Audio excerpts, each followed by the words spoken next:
Valleys हैं, बहुत बड़ी माउंटेन, ठीक है। तो इनमें प्रोटोकॉल है कि पाकिस्तान हमारी जगह पे नहीं आ सकता और हम पाकिस्तान की जगह पे नहीं आ सकते, क्योंकि श्रीनगर का कुछ पार्ट हिंदुस्तान में है, कुछ पाकिस्तान में है। लेकिन पाकिस्तान एवरी टाइम चीटिंग करता है।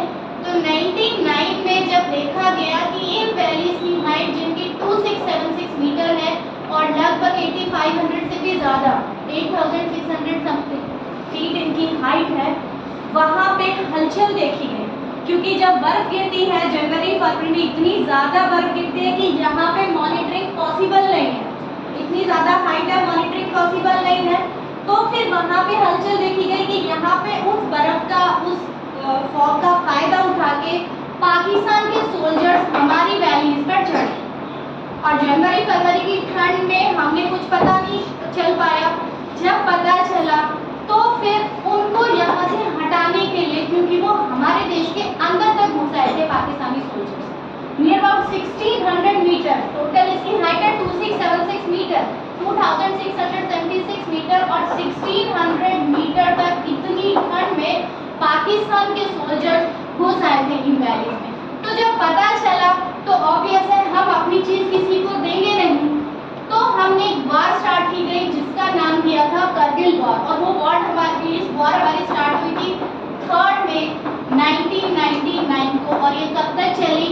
26 जुलाई 1999 तक। हमारे इसमें कितने सोल्जर्स शहीद हो गए? 527 सोल्जर्स इंडिया के शहीद हो गए। पाकिस्तान के नियर अबाउट 350 to 400 एग्जैक्ट उन्होंने बताया है। तो इतने सोल्जर्स की शहादत के बाद में हमें हमारी कारगिल वैली हमने फ्री कराई, इतने सारे सोल्जर्स के शहीद होने के बाद। उसमें कुछ खास नाम है जिनका बहुत बड़ा रोल था कि जिनके वरना कारगिल की विजय हम पा नहीं सकते, और उनमें एक ऐसे ही कैप्टन का नाम है कैप्टन विजय बत्रा, जिनकी स्टोरी आज मैं आपको सुनाने वाली। कैप्टन विक्रम बत्रा,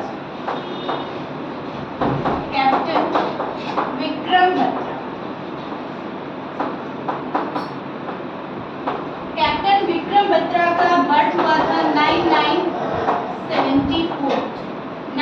सितंबर 1974 में उनका बर्थ हुआ था। कहाँ पे हुआ था? हिमाचल प्रदेश के एक छोटे से गांव में उनका बर्थ हुआ था। उनका एक जुड़वा भाई भी था, एक माता थी और पिता। उन्होंने 1997 में इंडियन आर्मी ज्वाइन की। He was only 23 years. जब उन्होंने ये ज्वाइन की उसी टाइम कारगिल का वॉर स्टार्ट हो गया। वो मेजर थे उस टाइम, जब कारगिल के वॉर में गए तो मेजर थे। उनको अलग अलग टास्क मिले कि अब हमें इनको यहाँ से हटाना है। तो हमारी ये जो माउंटेन्स हैं ना, कारगिल की माउंटेन्स, इनका अलग अलग नाम है, इन चोटियों का अलग अलग नाम है। तो ऐसी एक चोटी थी जिसका नाम था, जो पीक है उसका नाम है 5140 and the second one is 4875। ऐसे ही अलग अलग नाम है। तो 5140 का टास्क उनको दिया गया कि जो 5140 वाली पीक है जहाँ पे सोल्जर्स बैठे हुए हैं उनको हटाना है। ये उनको टास्क दिया गया कैप्टन विक्रम बत्रा को। उन्होंने इतनी होशियारी से, इतनी बहादुरी से उनको हटाया कि पाकिस्तानी सेना में उनका डर पैदा हुआ, और उसी टाइम उनको नाम मिला शेरशाह, जिस पे मूवी भी बनी है शेरशाह। ये उनको नाम मिला, इनके नाम पे मूवी भी बनी है अभी, और उनको क्या नाम मिला? शेरशाह। कैप्टन उनको इस विजय के लिए उन्होंने 5140 जो हमारी पीक थी उसको 20 जून 1999 को आज़ाद करवा दिया।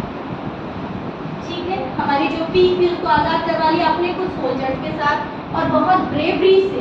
और इतना ज़्यादा पाकिस्तानी सेना में डर हो गया कि कैप्टन नहीं थे that time, he was major, तो उनका डर उनमें बहुत ज़्यादा पैदा हो गया।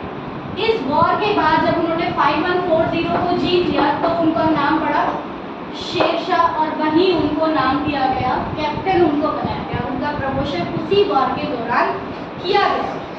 और जब उन्होंने इतनी ब्रेवरी से लड़ाई की गई तो उनको आर्मी सोल्जर्स ने कहा you can take rest, now you are captain and you can take rest, you can go with your home. तो अपने होम आप जा सकते हो 20 जून की फाइट के बाद। लेकिन उन्होंने एक लाइन बोली, ये दिल मांगे, ये उनका फेवरेट डायलॉग था।